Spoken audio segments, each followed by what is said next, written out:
Well, it's Halloween, or pretty close, hence this. I'm back from Barcelona, so could be a video about that coming soon. Considering it's nearly Halloween, could be time to spoil it. Let's spoil the shit out of this. Lads, don't watch this video if you haven't seen the film yet. Come on. I put on the channel community page questions that people would want me to ask. So what I'm going to do is roll through some of those questions while also just saying things I loved about this film. We're going all in though. First out the gate, the opening of the movie. It's class. Madeleine, the child sequence, calls back to Spectre. It's shot like a horror movie. Fukunaga really does well. And then you realise the flashback and they're in Matera. The film obviously opens when they're travelling to Matera and Bond says to Madeleine, "We have all the time in the world." Craig really shows betrayal so well. He goes to Vesper's grave and there's that really soft moment, a nice pull from David Arnold's score. And then when he comes back to Madeleine and he grabs her and shouts, "How did Spectre find me?" Paraphrasing. It's real, like, just visceral energy, and he just throws her on the bed and it's like, shit, he is so serious, he's so angry, he's so betrayed. And then that scene in the Aston Martin happens where they're just pumping bullets into the car. And he's just like, this isn't worth it. And she begs him and he just, as I said, that Zimmer, bum, bum, bum, bum, bum, bum. So cool. And it's really well done. You think Madeleine has betrayed him in some way. Comment below what you thought of the opening. I thought it was great. And I love that Zimmer, bum, bum, bum, bum, bum, bum score. It's so cool. He puts her on the train and then the titles happen. Daniel Kleinman's titles, God, yeah, I think Kleinman is incredible at the titles. But these really missed the mark for me. It's probably because of the script changes. He couldn't settle on the themes because it was developing all the way through. There's some nice visuals, but it's not as consistent as Skyfall, Casino Royale, or even his work on GoldenEye. Which brings us to Afterwards and the virus being stolen. Or nanobot technology, whatever. Probably get a copyright or some sort of weird strike on YouTube now for calling it a virus. Anyway, I'm just going to move through and talk about things that I love. I loved Jamaica. I thought it was so well done. It's so Fleming. He's out fishing every day in his yacht, the spear gun. And then Felix comes to see him. And Bond is still Bond. Bond still has this duty. When he finds out what might have actually happened with Hercules from Nomi, he knows he kind of has to go. Which, that whole Cuba sequence is, I would say it's tonally of a different film. But God, you want to see more of that type of film in the future. Ana de Armas steals the show. And like just small little silly things like she crashes the car into the scaffolding. Bond cool walks up. He asks her, is she okay? She's like, I'm great. And it's so charming and nice and fun. It's like more, something crazy like that in a good way. This is really moving into spoiler territory. So, firstly, this film has so much going on. I keep saying Felix dies in it and it's really touching. But if Felix died in any Bond movie, it would be the biggest thing to happen in a Bond movie. In this, there's two other things that are way bigger and you're like, whoa, and you almost forget about Felix's death. And that really motivates Bond to return to MI6. Now, first Q&A question. My brother John asks, would Bond have gone and worked for the CIA if things didn't go awry in Cuba? I kind of think no.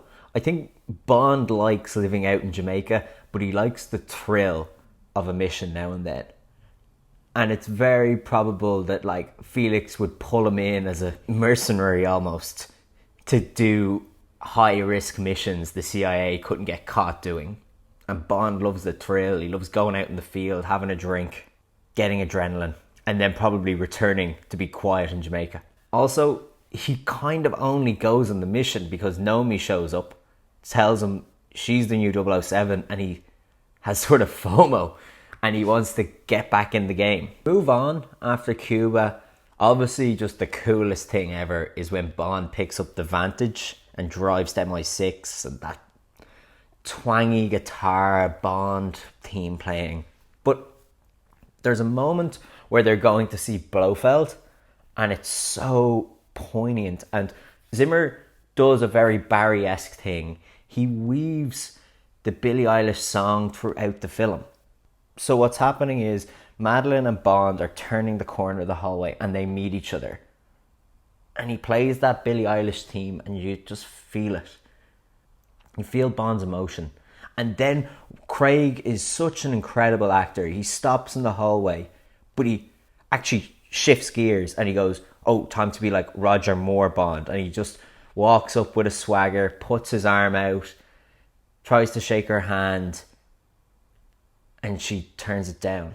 But you see the acting of Bond in that moment, that it's really nice. They improved Blofeld here, I think. And there's a little "you only live twice" reference there. When Bond is returned to MI6, Moneypenny kind of recruits him to go to Q's house. And there's a funny thing there, which I really liked. Bond, despite Q clearly having plans, just barrels in, looks at the bottle of wine, pours himself one, pours Moneypenny one, doesn't care. It's just real Bond. And he's like, not bad, and drinks it. When Madeline says home, and Bond drives to Norway in that Aston, I've said this to everyone and I'm going to say it again.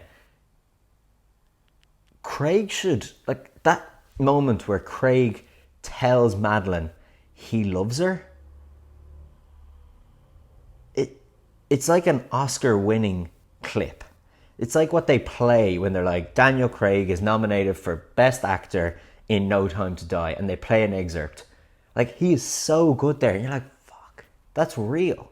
And Léa Seydoux, I'm going to talk about this a bit more in a minute, but she shows up in this film and really adds to it. It's completely different, that performance, in terms of the gravitas she brings. And then the slinky goes down the stairs, a child. The film tries to convince us it's not Bond's child. Mathilde is her name. And I keep saying to people, Mathilde works because she speaks French, so you don't get this kind of annoying English or American child actor vibe. Léa Seydoux, her performance works so well with the child. It's so convincing. You believe in the emotion and the stakes surrounding that child. And on top of that, she actually doesn't have a lot of dialogue either. She speaks French, she doesn't have a lot of dialogue. Plus, yeah, the child works, and I can't believe they made a child work in a Bond movie. Besides Man with the Golden Gun, obviously.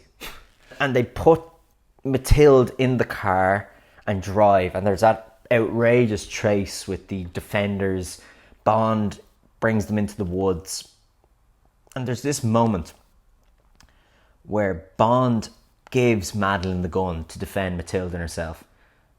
And I just thought of Fleming's James Bond, because there are these moments in the Fleming novels where there's the battle to the death type moments, where Bond is completely desperate and has to fight his way out. And he takes the gun and runs through the Norwegian forest and just fires in the air, trying to distract the henchman. And he's on his own, and all he has is his wits. And he's outsmarting different people, using the wire, even the fallen trees, to flip the Range Rovers or Land Rovers. And we get that payoff with Logan Ash too. I Had a Brother. So Safin kidnaps Mathilde and Madeline. People worried about this going in. So they're in the plane and they're flying to rescue them, stop the virus. And Nomi gives Bond his code name back. And it might not have been perfectly executed, but it really put to ease those sort of anxieties Bond fans had about, oh, James Bond's just going to be getting shown up by a young, new woman character. And it's kind of funny because the message of the film is James Bond is still and will always still be James Bond, but we're putting him into the 21st century, which looks and feels different. But he's still Bond. And I'll move on to that in a second, because there's a very, very important moment. But him getting the 007 number back is very much them stamping that onto this film. Don't worry, guys. He's Bond. James Bond, 007. And I've said this in my other videos, but what do you do to challenge James Bond? You make him be replaced by a young female agent, and she has his number too. So in terms of challenging Bond, what he thinks of the world, he has to fight and come back and be better.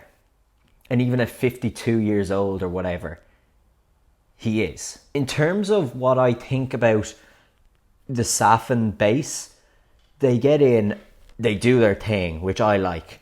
But I love the moment where Bond comes up the steps and he's actually sort of captured by Safin's men. And he sits there. Safin has Mathilde. Bond and Safin have this sort of philosophical discussion where Safin talks about his motivations, ideology, what he thinks of the world. And it kind of harkens back to Hammersmith with M, where M talks about freedom and the value of it, defending this as he describes it. Watch my Hammersmith video. And Safin way more thinks that the world needs to be manipulated and forced into the image that he wants. Take control. Don't let people have their freedom or do what they want in a small level.